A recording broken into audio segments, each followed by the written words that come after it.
चला भौजी आवा का हो ई के तरीके तर लिया है थोड़ा हमके जान तो नहीं खू ई रास्ता बहुत एकदम डेंजर हो। डेंजर हां का हो तो इतना डेंजर रास्ता धरा के हमके कहां लिया के जीबो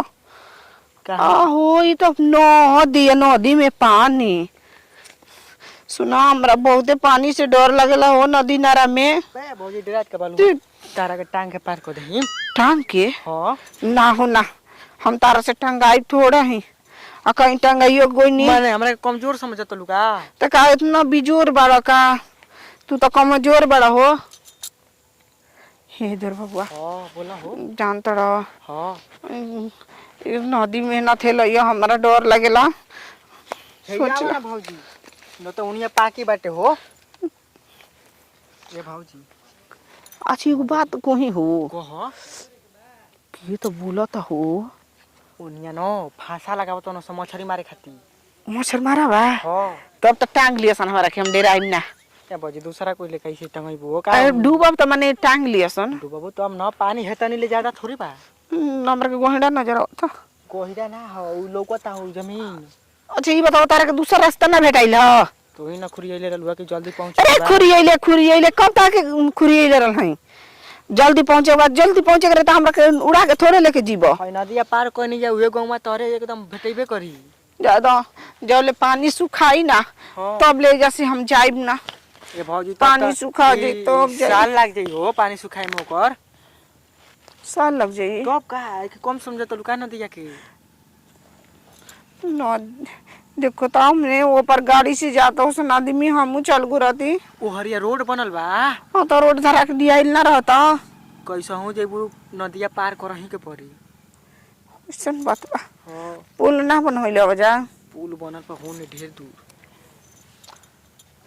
ये भौजी का लगे तो एबरा खूब झरले बालू चले के बाद ससुरारी अरे नैहर अपन जाए के बात हां तो नैहर में हमारा कोई नहीं का यार बावसन को मानस हो अरे दोस्त साथी अच्छा संगतिया न हां संगतिया बनस कि लवर बनस था ज्यादा बोलब ना तो दता तोड़ देब का भौजी एकदम तू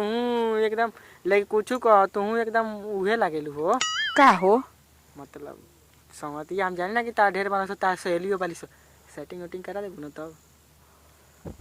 मतलब जात बियाह कर खातिर ना ओ जगह पे भैया के भइले बा हमहु सोच तनी ओजे हमर जाना के करम फूटल है न तने ता से बियाह करी भौजी कुछ हो कह अगर देख लिया से हमरा के खाली न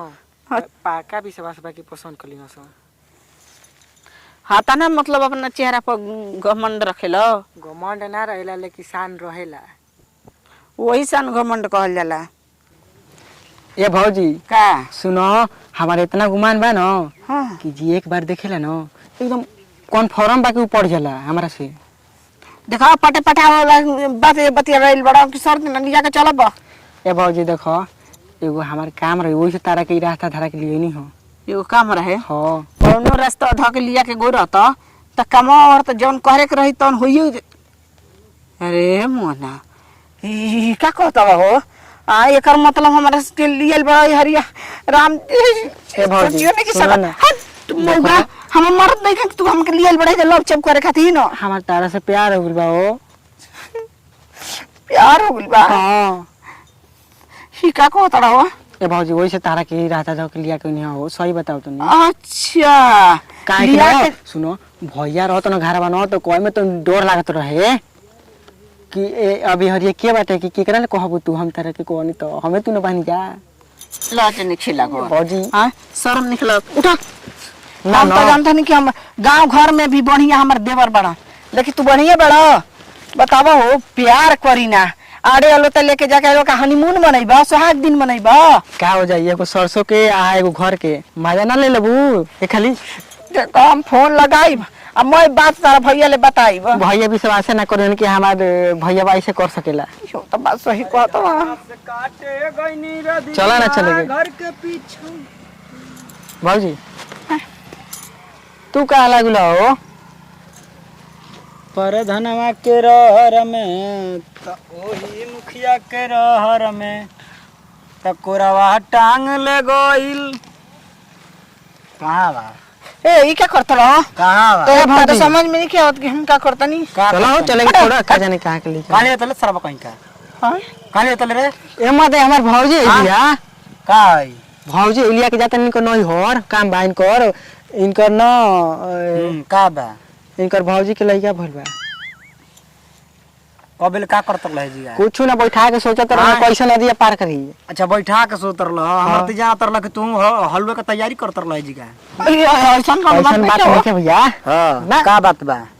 करे सरवा कहीं का हमने मैदान करत नहीं हमर तोनी के देख के हमर गाड़ी में के बूह नहीं निकलत बाग भैया तू एकदम वही में के बाला का हो कवना में के बानी हम जाना में के तू लइकी बड़ा चुप रहो आड़े लो तो लेके आइलो कतो भौजी तो से प्यार करी ना देख ले लो प्यार का नतीजा का होला देखो भैया हम प्यार नहीं भैया कहियो मत मरते कहीं का कहे मत सैया कह ठीक सैया कहे में लाज लागता हमर बतिया मान गुरा तू तैना नहीं रही तो मानी तार बात देखो ए हमरा के तू ना नदी के ऊपर करावो आ कह के तू छोड़ दो हम चल जइबो एगो बात कही अब हमार कन्हिया पर बैठ जा कन्हिया पर बढ़िया भौजी पार करा दी हन ठीक बहु बैठो का बैठ हम कन्हिया पर चढ़ा तनी बढ़ जेबू हां हमार विचार करता कि कोरवे टांग के ऊपर कर दे कोरा तारा जैसे करे के बहु से कर लेके चलो भौजी तार पारे हुए के ना बा हो द चुप रहो कि ना हां कुर्ता पैंट खोल के तू आवा ती हमन के पार करत नहीं ठीक बा हां चला जा कहा सारा बा कहीं करे यही तरह आया नदी के किनारे पानी में गुटुर गुटुर करत न स आदमी जानता ना कि नहीं हितई के नहीं जाता न स चला सार तार हम संग छोड़ वाला बानी जहां जी बता हम जाइब चल सारा बा कहीं के कहां जा